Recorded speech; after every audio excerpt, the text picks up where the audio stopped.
So here we are yet again in the restoration centre, just to give everybody a bit of an update as to where we're at, because we've had messages, PMs, telephone calls. How's the move coming on, David? To be brutal, it's turning into a bit of a nightmare for everybody. We've had engineers not turn up on site, install companies have been delayed, the booth guys gone COVID positive, so he can't come along.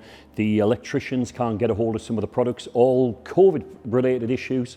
And it's having a bit of a hit on us. We're a third of the way over the move. Should have probably been 3/4 of the way. But today, I ain't talking about COVID, and I'm not talking about what isn't happening. Today's a day where I want to get back onto a subject that we're all here for, and it's to talk about Godzilla.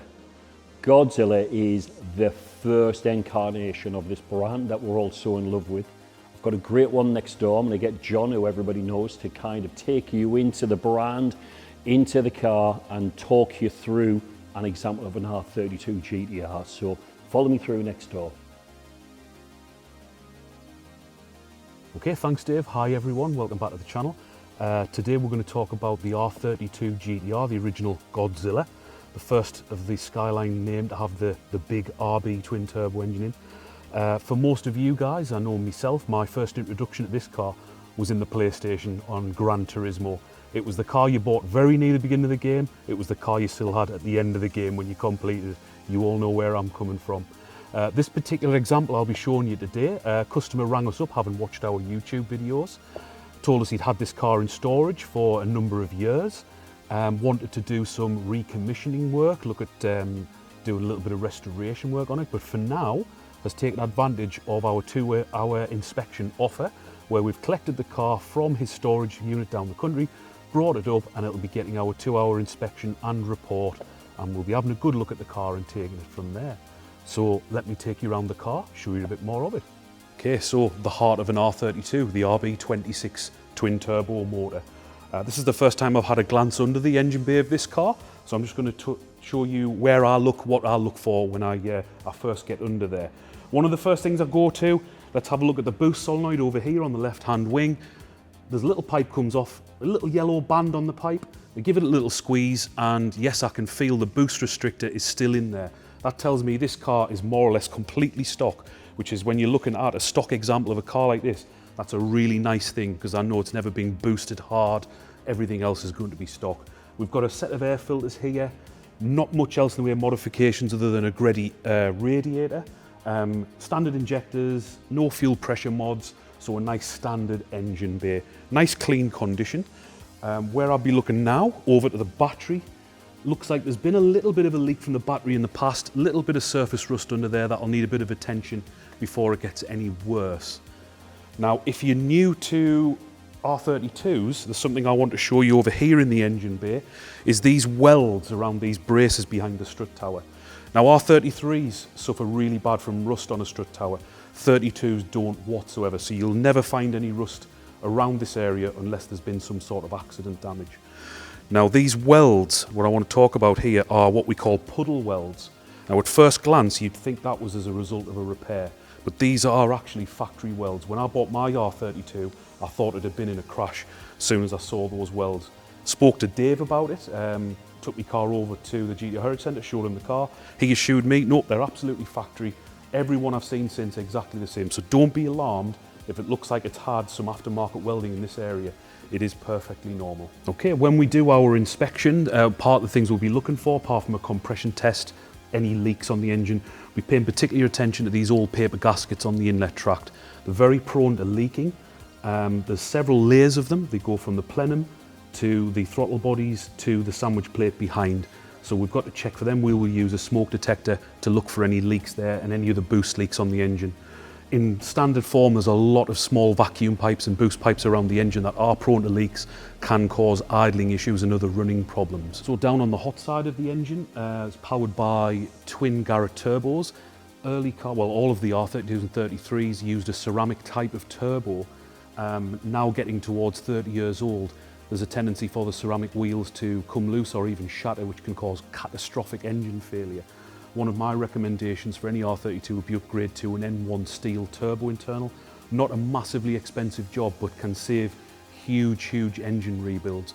So that's one of the issues we'll be looking at, and make sure this car isn't suffering from any turbo damage. Keen eye might have noticed in the engine shots here, we've got this aftermarket grounding kit on the engine.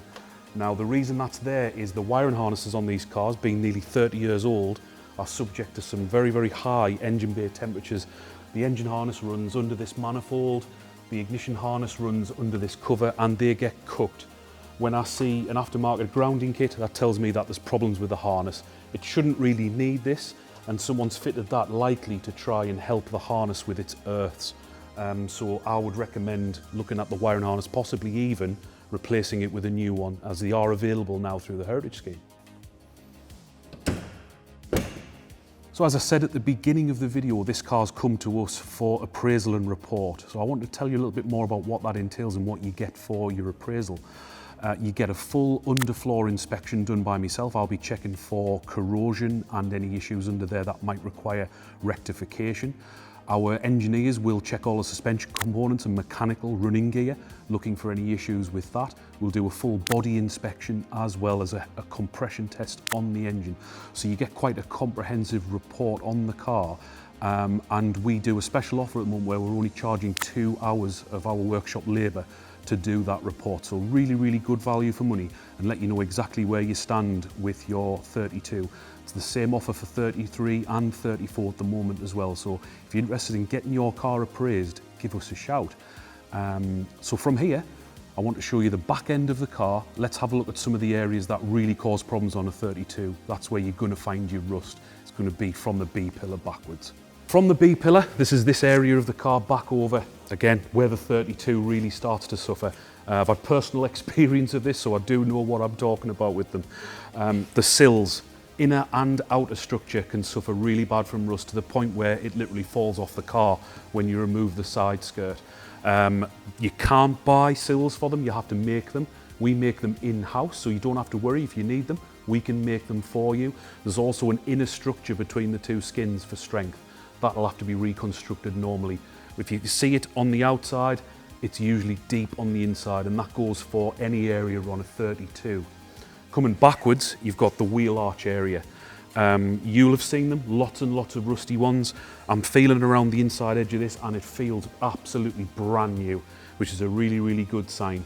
Again, the rust starts between the two skins, which are pinch and spot welded together. By the time you see it on the outside, it's usually way too late. We actually have a stock of these quarter panels. We've got 5 pairs on the way over from Japan. Now these have been out of production and out of stock for a long time. We believe we're the first people to actually get our hands on them, which is really good for restorations, because for now, up until now, we've just been fabricating new arches by hand. We can now put you on a new quarter panel. Still have to fabricate the inner arch, but nothing finishes a car off like a new panel. Moving a little bit further back, talked about the wheel arch. We've got this area here, which I like to call the quarter pocket. You might have different names for it. Behind this little mudguard panel is usually where all the muck and road debris and detritus sits. It stays damp, and this area usually just starts to swell. When you first start to see it, usually this rubber trim is starting to buckle. Shows you that something horrible going on under there. The rest of the arch can be like new. Under here can be a little bit of a horror story.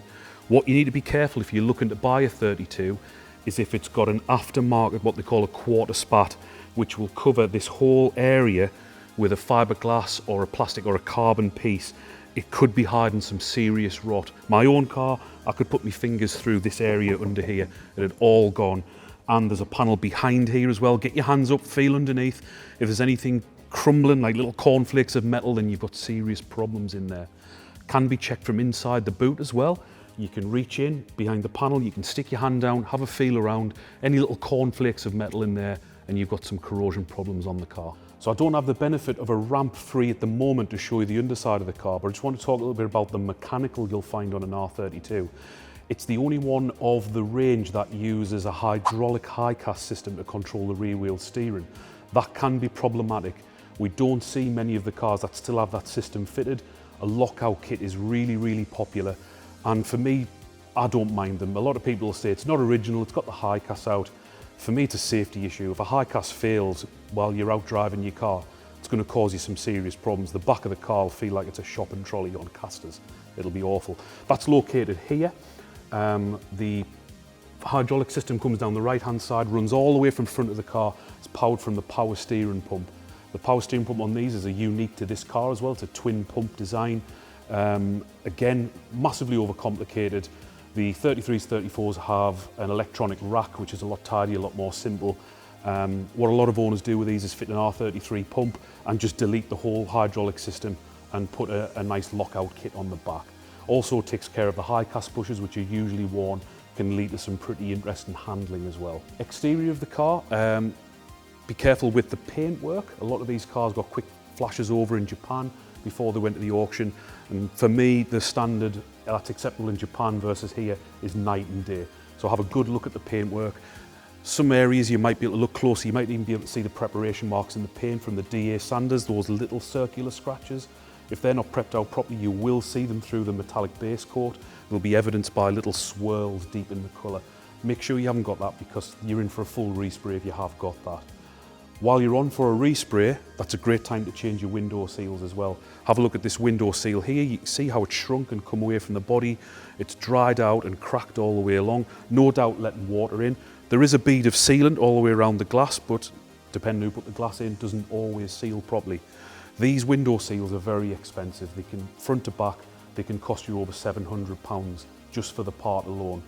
Please, please, please stop putting universal camper van seals in them. All you're doing is devaluing your already very, very beautiful, expensive car. I cannot stand universal window seals put into this car. Stop doing it, guys.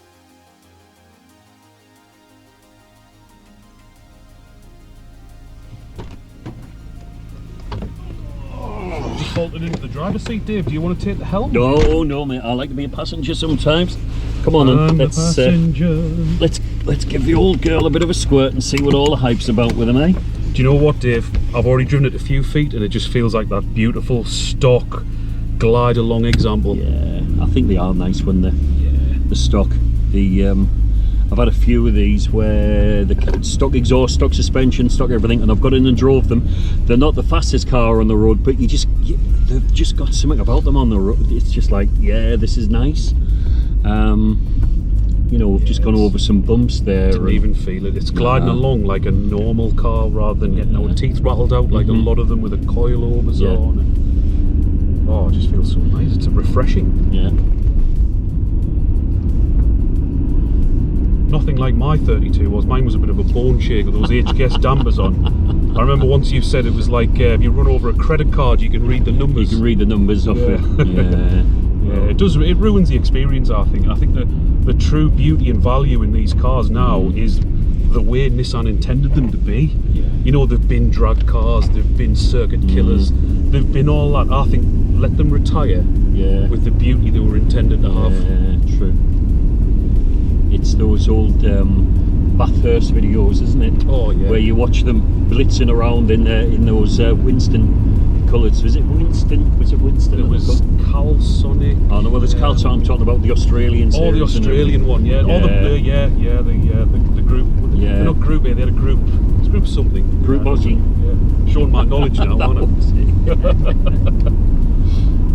No, it seems very, very pleasant. You know me, I bought my 32 from yourself before I was an employee, and never really replaced me 33 in my heart, to be fair. Yeah. I love the 32, it's an amazing vehicle. Grew up, you know, it was my dream car. But for me, if I was going to jump in every day, you know I'd go 33. Yeah, 33. I know I'll get kicked off the battalion for saying that. Doesn't mean I love the 33 more, I just, as a daily, I think. Yeah. These aren't so much of a daily. Well, I don't think any of them are. No. It's like now they're becoming garage queens because of the values. I mean, I remember the days, John, I was buying these cars for like 4 or 5 grand. Yeah. When I started off GDR shop in 2007 and I was breaking them, the first car I broke was one of these. Yeah. And it came through an importer into the UK in a container as a non-runner, and I give £3,000 for it. Complete car, Nismo body kit, the headlamps nice interior, but the engine had died on it. And yeah, it was like 3 grand, and that's how the GTR shop / GTR Heritage Centre started off. Yeah. I think in the peak of when we were breaking cars, John, I used to break about 4 GTRs a month and just buy them in Japan, ship them over. Yeah. And I got some mint, and I mean mint examples, but I just chopped them up into bits because they were worth far more in parts than what they were kind of as a full vehicle. I mean, that's, and we're full reverse now. Yeah. The cars are worth a fortune. Telling that little story there, Dave's probably putting shivers down people's spines watching this. But you got to think every part you sold off those cars kept another one alive. Yeah. So it's not like you're responsible for the death of 132 GTRs. You probably kept 500 more from the same fate. You know. Yeah. I think that's how I stopped people from coming around burning my garage down. Because there would have been haters. The haters. I can't believe you're chopping that car up. I mean, I chopped up N1s, V-Spec, V-Spec 2s. I've even chopped up 34 GTR M-Specs. You know, seriously, some of the stuff that I've chopped up over the years is frightening, and I've still got some of the import documents, and I look at them and I've run kind of the chassis number through the heritage program, and I go, that was an N1, that was a V-Spec, that was a V-Spec 2. This is just so nice the way it drives, John, isn't it? It's lovely, isn't it? I think the tyres may have a bit of age on them. Yeah. I crept over sort of 50 kilometres an hour there, and there was a little bit of wobbling starting on the back, but I don't want to go any faster than that. But it's so refined, isn't it? I mean, it's firm, don't get me wrong, but my fillings haven't fell out. Can we keep a little bit of a squirt along here? I mean, is the boost restrictor still in? It's still in, yeah. So it's, I mean, within the eyes of the law, John, obviously. You always want to... Somewhere in Mexico. Yeah, somewhere in Mexico. So we'll just transport to Mexico right now. Hey, gringo. Yeah, needs a service, doesn't she? Service, yeah. I think and all plugs, fuel in there. Plugs, yeah, definitely. But it just goes to show when they're being in storage, you can't kind of bring them out and have a go of it. So well, the benefit of this car was the storage facility did regularly start it up and running the temperature for it. Yeah. So it's not like we've pulled it out after 5 years, fired it up and gone for a drive. Yeah. The car has moved under its own steam regularly, so not just an abandoned in a corner sort of storage. Yeah. So it was cared for. Oh, so there's somebody's deleted the stereo of that as well. I mean, those things are worth fortunes. Yeah. Now, a genuine original radio cassette's like what, nearly £1,000 now if you've got a working one. I mean, would that have been how the N1 would have come with the blank? Yeah, that would have been blanked off. The aircon would have been blanked off, and then over there, John, it wouldn't have had a rear wash wipe or a squirter put on. Right. So when you get these N1 clones, some of the things that you go and look for, the first thing is the rear wash wipe delete, where some people take the rear wash wipe out and fit a non-white rear screen, saying that it's an N1, but normally the bit of a giveaway is to go to where the wash wipe controller is, and if it's got a rear window squirter on the back, you know it's like a clone or a fake. Really, really stupidly hard stuff to come by the way, as well. And then the radio was deleted out of it as well. I've had a few N1s and Nismos as well, and when I think what I bought and paid those for, wow. Just saying a little bit about the interior as well while we're on, is these can suffer quite badly on the interior, can't they? The heat really does get to them, doesn't it? Yeah. Dash blebs. This one's this is like an 8.5 out of 10. Just starting in a couple of little areas. It's got a little bit of shrinkage around the main vent, but it hasn't got the big blisters. Yeah. These BC pillar covers can really fall apart as well, can't they're not too bad. But you can get them new though, so it's not the end of the world. But I think you need to consider these things when if you're looking to buy one. Is what's it going to cost to get the interior straightened out? Robson Leather now we're doing a vinyl rewrap of these in Japan, so they actually look stock instead of, you see a lot of the kits that are kind of in the US where it's a stitched up cover that you drop over to hide it all, and if you're going to do something, you know, make it look good. So yeah, Robson Leather now, nice, not crunchy, the gearbox. No, it's nice. Right? It's nice, yeah. Very nice. Clutch feels lovely. It's it's a really nice driving car. Just a few little running issues for the lads to have a look at back at the workshop. Definitely. No, but I think the owner, the customer's got a great car. I know he told me how much he'd paid for it, which I won't talk about on camera. You'll have a little bit of equity. Yeah, there's a bit of equity built up in that one, and there's lots of these cars kind of sitting in people's garages now that are looking at them and going, really? Wow. You know, like I say, I was buying them when they were like £6,000. And well, back in the day when I got my 33, 32 ownership wasn't so much of a choice, it was a financial thing. Yeah. If you didn't have the money for a 33, you ended up in a 32, and that's completely topsy-turvy now. You know, it's literally the same sort of price on the market for similar cars, so it's down to preference now, where it used to be down to budget. So what do you think's happening with 32 prices now? Because they kind of stabilised off a little bit when the 33 started bubbling away. Do you think these are going to start going up again? Because there appear to be a bit of a, I think, a flat line at the moment on the 32 prices. What do you think? Yeah, I think they've levelled off. The 33s took a big jump, dragged the 32s with them, no doubt. Yeah. I think your starting price for a good 32 now is 40 grand in the UK. Yeah. Way more in Japan, mind. But yeah, I think the next big jump will probably come when the 34 hits 25 years, and the American market starts getting really excited about 34s, and that'll pull 32, 33 along with it. Yeah. So we haven't seen the end of the price increases. I don't think. I don't think so at all. Wouldn't surprise me if we see these hitting 100. No, I would expect that. I would expect that in the grand. next maybe 3 or 4 years. And the thing is, I remember doing an interview for Piston Heads and a couple of the big prints in the magazines a few years ago, and there was me and Andy Middlehurst, and we were asking about future values and what we thought was going to happen with the market. And I remember then saying, oh, I think they're going to get back to 50 grand.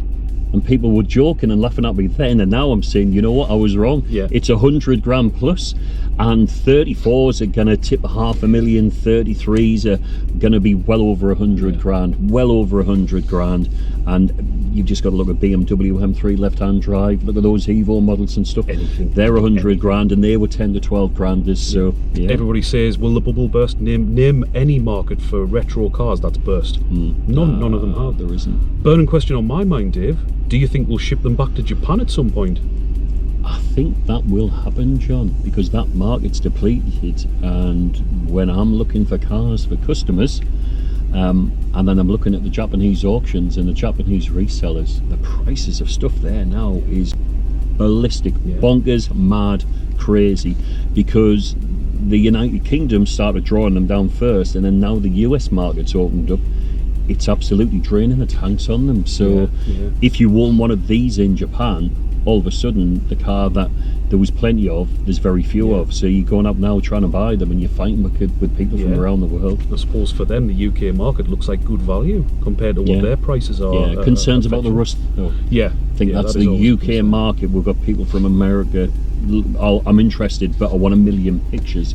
Because sadly we kind of rust these cars to death. But yeah, nice car, John. Yeah, very nice. Thanks for your input. Yeah, lovely.